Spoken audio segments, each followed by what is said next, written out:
हरे कृष्णा, राधे राधे। आपका स्वागत है आपके अपने चैनल राधा कृष्ण लीला में। आप सभी श्रोताओं का दिन शुभ और मंगलमय हो, इसी मंगल कामना के साथ आज की कथा का शुभारंभ करते हैं। एक बार योगी नारद जी ने भ्रमण करते हुए मृत्युलोक के प्राणियों को अपने अपने कर्मों के अनुसार तरह तरह के दुखों से परेशान होते देखा। उससे उनका अत्यंत संत हृदय द्रवित हो उठा और वे वीणा बजाते हुए अपने परम आराध्य भगवान श्री हरि की शरण में हरि कीर्तन करते क्षीर सागर पहुंच गए और स्तुति पूर्वक बोले, हे नाथ, यदि आप मेरे ऊपर प्रसन्न हैं तो मृत्युलोक के प्राणियों की व्यथा हरने वाला कोई छोटा सा उपाय बताने की कृपा करें। तब भगवान ने कहा, हे वत्स, तुमने विश्व कल्याण की भावना से बहुत सुंदर प्रश्न किया है। अंत तुम्हें साधुवाद है। आज मैं तुम्हें ऐसा व्रत बताता हूँ जो स्वर्ग में भी दुर्लभ है और महान पुण्यदायक है तथा मोह के बंधन को काट देने वाला है, और वह है श्री सत्यनारायण व्रत। इसे विधि विधान से करने पर मनुष्य संसारिक सुखों को भोगकर परलोक में मोक्ष प्राप्त कर लेता है। जिसने पहले समय में इस व्रत को किया था उसका इतिहास कहता हूँ, ध्यान से सुनो। काशीपुर नगर के एक निर्धन ब्राह्मण को भिक्षावृत्ति करते देख भगवान विष्णु स्वयं ही एक बूढ़े ब्राह्मण के रूप में उस निर्धन ब्राह्मण के पास जाकर कहते हैं, हे विप्रा, श्री सत्यनारायण भगवान मनोवांछित फल देने वाले हैं।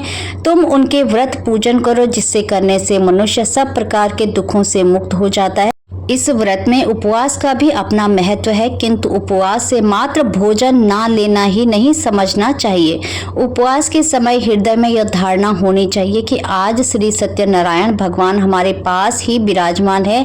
अंत अंदर व बाहर शुचिता बनाए रखनी चाहिए और श्रद्धा विश्वास पूर्वक भगवान का पूजन कर उनकी मंगलमय कथा का श्रवण करना चाहिए। सायकाल में यह व्रत पूजन अधिक प्रस्त माना जाता है। श्री सत्यनारायण की कथा बताती है कि व्रत पूजन करने में मानव मात्र का समान अधिकार है, चाहे वह निर्धन धनवान राजा हो या व्यवसाय, ब्राह्मण हो या अन्य वर्ग, स्त्री हो या पुरुष। यही स्पष्ट करने के लिए इस कथा में निर्धन ब्राह्मण, गरीब लकड़हारा, राजा उल्का मुख, धनवान व्यवसाय, साधु वैश्य, उसकी पत्नी लीलावती, पुत्री कलावती, राजा तुंडध्वज एवं गोप गणों की कथा का समावेश किया गया है। कथा सार ग्रहण करने से यह निष्कर्ष निकलता है कि जिस किसी ने सत्य के प्रति श्रद्धा विश्वास किया उन सबके कार्य सिद्ध हो गए। जैसे लकड़हारा गरीब ब्राह्मण, उल्का मुख गोप गणों ने सुना कि यह व्रत सुख सौभाग्य संतति संपत्ति सब कुछ देने वाला है, तो सुनते ही श्रद्धा भक्ति तथा प्रेम के साथ सत्य व्रत का आचरण करने में लगे और फलस्वरूप यह लौकिक सुख भोग कर परलोक में मोक्ष के अधिकारी हुए।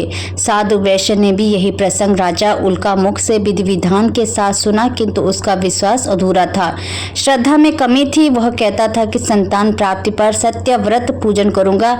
समय बीतने पर उसके घर एक सुंदर कन्या ने जन्म लिया। उसकी श्रद्धालु पत्नी ने व्रत की याद दिलाई तो उसने कहा कि कन्या के विवाह के समय करेंगे। समय आने पर कन्या का विवाह भी हो गया, किंतु उस वैश्य ने व्रत नहीं किया। वह अपने दामाद को लेकर व्यापार के लिए चला गया। उसे चोरी के आरोप में राजा चंद्रकेतु द्वारा दामाद सहित कारागार में डाल दिया गया। पीछे घर में भी चोरी हो गई। पत्नी लीलावती व पुत्री कलावती भिक्षावृत्ति के लिए विवश हो गई। एक दिन कलावती ने किसी विप्रा के घर श्री सत्यनारायण का पूजन होते देखा और घर आकर माँ को बताया। तब माँ ने अगले दिन श्रद्धा से व्रत पूजन कर भगवान से पति और दामाद के शीघ्र वापस आने का वरदान मांगा। श्री हरि प्रसन्न हो गए और स्वप्न में राजा को दोनों बंदियों को छोड़ने का आदेश दिया। राजा ने उनका धन धान्य तथा प्रचुर द्रव्य देकर उन्हें विदा किया। घर आकर पूर्णिमा और संक्रांति को सत्य व्रत का जीवन प्रयत्न आयोजन करता रहा। फलत संसारिक सुख भोगकर उसे मोक्ष प्राप्त हुआ। इसी प्रकार राजा तुंडध्वज ने वन में गोप गणों को श्री सत्यनारायण भगवान का पूजन करते देखा, किंतु प्रभुता के मद में चूर राजा न तो पूजा स्थल पर गया, न दूर से ही प्रणाम किया और न ही गोप गणों द्वारा दिया प्रसाद ग्रहण किया। परिणाम यह हुआ कि राजा के पुत्र, धन धान्य, अश्व गजादि सब नष्ट हो गए। राजा को अकस्मात यह आभास हुआ कि विपत्ति का कारण सत्यदेव भगवान का निरादर है। उसे बहुत पश्चाताप हुआ। वह तुरंत वन में गया, गोपगणों को बुलाकर काफी समय लगाकर सत्यनारायण भगवान की पूजा की। फिर उसने उनसे ही प्रसाद ग्रहण किया तथा घर आ गया। उसने देखा कि विपत्ति टल गई और उसकी सारी संपत्ति तथा जन सुरक्षित हो गए। राजा प्रसन्नता से भर गया और सत्यव्रत के आचरण में निरत हो गया तथा अपना सर्वस्व भगवान को अर्पित कर दिया।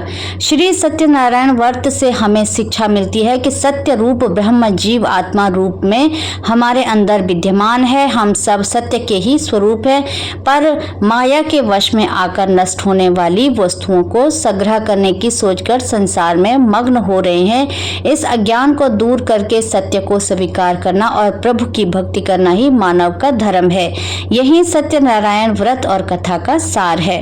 हरे कृष्णा, राधे राधे। भगवान श्री कृष्ण और राधा रानी की कृपा आप सभी भक्तों पर हमेशा बनी रहे। जय श्री राधे।